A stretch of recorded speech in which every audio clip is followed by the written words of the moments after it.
بسم اللہ الرحمن الرحیم۔ السلام علیکم معزز طلباء کرام، آپ سب کیسے ہیں؟ آج ہم معطا امام محمد کے سبق نمبر 312 کو پڑھیں گے۔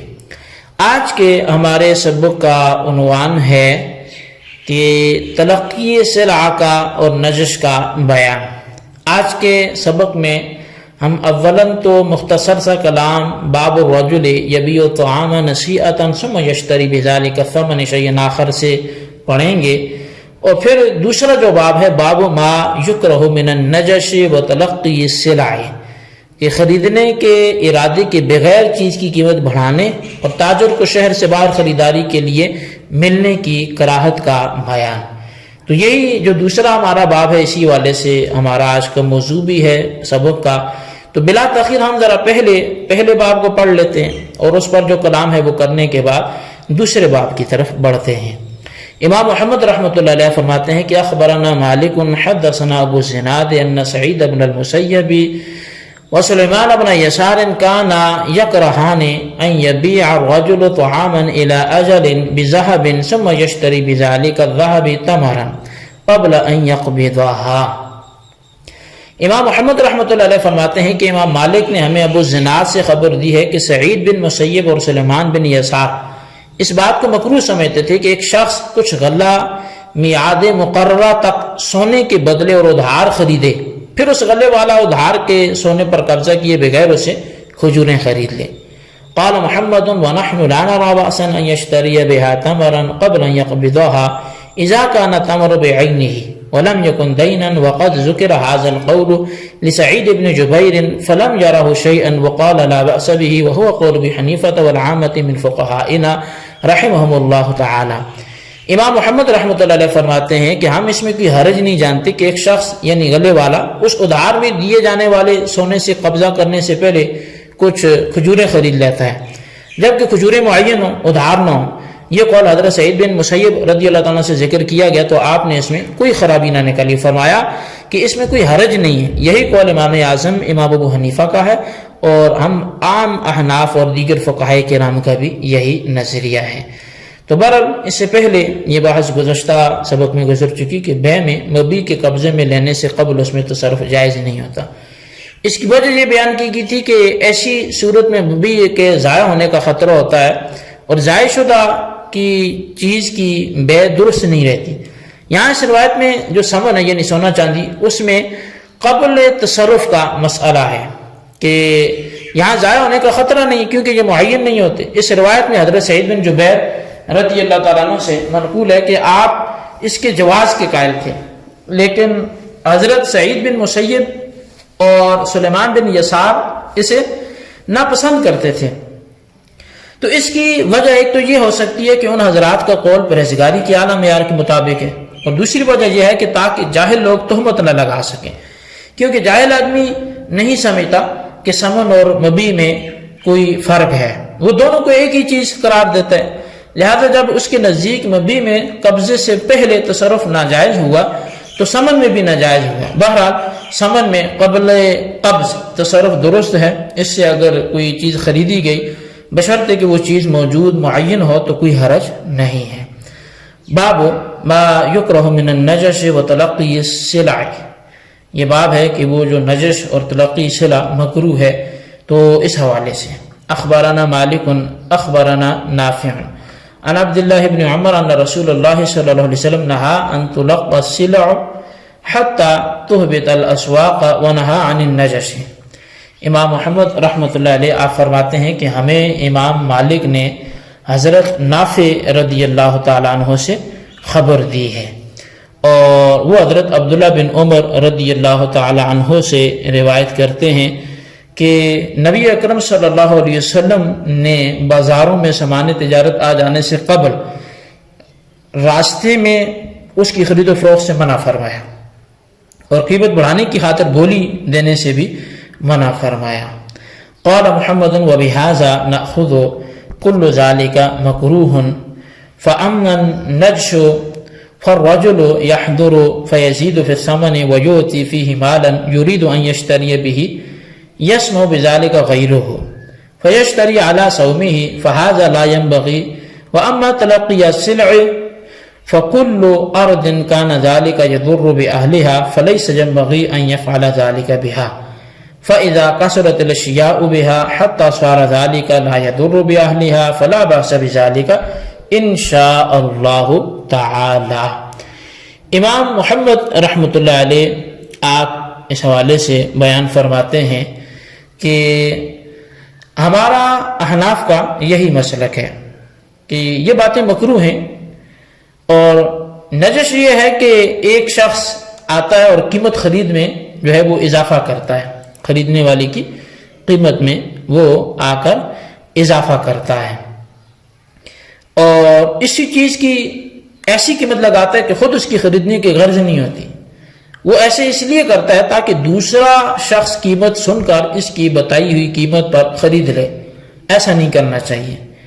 اور تلقی صنع یہ ہے کہ ہر ایسی جگہ کہ جہاں سے کوئی چیز خریدنے سے شہر والوں کو نقصان ہوتا ہو تو یہ کام بھی نہیں کرنا چاہیے.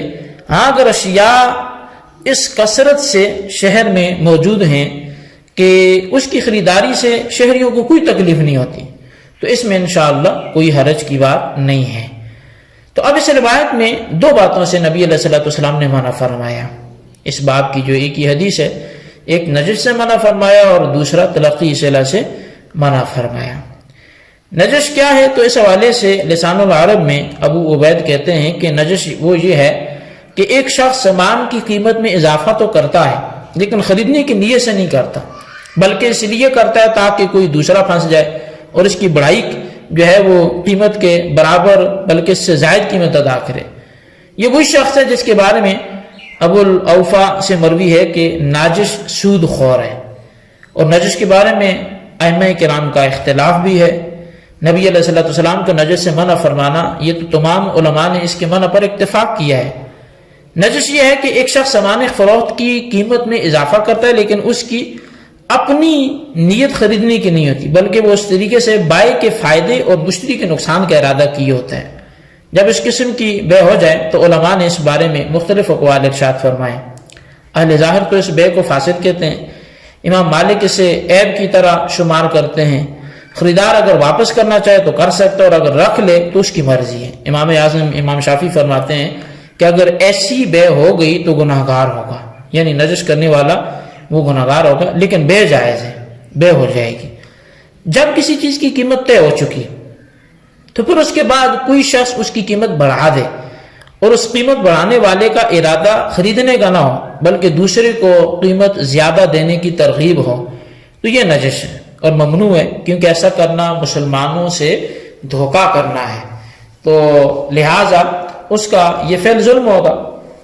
ہاں اگر کسی چیز کی قیمت طے نہ ہوئی تھی اور خریدنے کے ارادے کے بغیر کوئی شخص اس کے دام بڑھا دیتا ہے تاکہ اصل قیمت لگ جائے تو یہ درست ہے، کیونکہ اس میں کسی کا نقصان کیے بغیر مسلمانوں کا فائدہ ہے. یہ اس وقت کہ دوسرا شخص اس چیز کو کم قیمت پر خریدنا چاہے. تو بہرحال اب یہ نجش کے حوالے سے مختلف صورتیں تھیں جو آپ نے سماعت کی. تو ایک میں ناجش کے پیش نظر جو ہے وہ بائع کا فائدہ اور مشتری کا نقصان ہوتا ہے، یہ تو بالاتفاق ناجائز ہے. احناف کے نزدیک نجش کی صورت میں اگر بائع کو نقصان سے بچانا اور مشتری کو ضرر پہنچانے کا ارادہ نہ ہو تو پھر یہ جائز ہے، بلکہ ناجش مستحق ثواب ہوگا. ابن قدامہ کی جو ہے وہ عبارت بھی اس حوالے سے احناف کی تائید کرتی ہے. یہی وجہ ہے کہ احناف بے نجش کو نہ باطل قرار دیتے ہیں نہ فاسد بلکہ جائز سمجھتے ہیں. البتہ بعض صورتوں میں ناجش کو گناہگار کہتے ہیں. مثلا ناجش جو ہے اگر مشتری کو نقصان پہنچانے کا ارادہ کرتا ہے اور نقصان بھی ایسا ہو جو عام تجارت میں نہیں ہوتا تو اس صورت میں بعض ائمہ مشتری کو اس کی بے کے فسخ جاری رکھنے کا وہ ہے وہ اختیار دیتے ہیں. لیکن ہمارے ہاں احناف کے ہاں بے ہو جاتی ہے اور ناجش گناہگار ہوگا. اور اگر غبن ہے ایسا ہے کہ عام تجارت میں ہوتا رہتا ہے تو بے دیگر ائمہ کے نزدیک بھی ہوگی اور مشتری کو اختیار نہیں ہے. ان دونوں صورتوں میں اصل بے تو ہونے کے سبھی قائل ہیں، صرف اختیار یا عدم اختیار کی بات ہو رہی ہے اور احناف بھی بے کے انعقاد کا قول کرتے ہیں. تو بہرحال نجش کی بحث میں نیلام کا بھی یہ ذکر جو ہے وہ اس سے متعلق ہے۔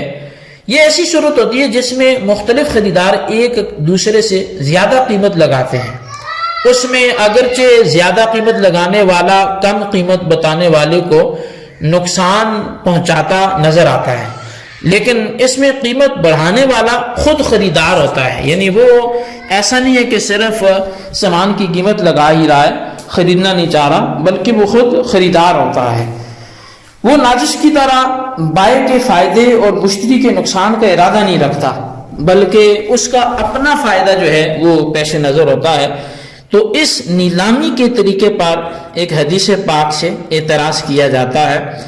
وہ حدیث پاک سب سے پہلے مجموع الزواج کے حوالے سے سماعت فرمائے کہ زید بن اسلم وہ کہتے ہیں کہ میں نے ایک شخص کو حضرت عبداللہ بن عمر رضی اللہ عنہما سے بولی والی بے کے بارے میں سوال کرتے سنا، تو حضرت عبداللہ بن عمر نے فرمایا کہ رسول کریم صلی اللہ علیہ وسلم نے اس بات سے منع فرمایا ہے کہ کوئی شخص اپنے بھائی کی بے پر بے کرے، ہاں غنیمتوں اور وراثت میں کر سکتا ہے۔ تو اب اس حدیث کو لے کر یہ احناف کے مذہب پر اعتراض کیا جاتا ہے، تو اب اس کا پھر جواب کیا ہوگا؟ تو اصل میں محدثین کرام اور جمہور فقہا نے اس حدیث پاک کو بے نجش پر محمول کیا ہے۔ اس میں جس زیادتی ثمن کا ذکر ہے وہ وہی ہے جو ناجش زیادہ بولتا ہے اور جس سے اس کی نیت بائع کو فائدہ اور مشتری کو نقصان پہنچانے کی ہوتی ہے اور خود خریدار نہیں ہوتا۔ رہا نیلامی کے جواز کا معاملہ، تو علامہ عینی نے اس پر ایک حدیث ذکر کی ہے۔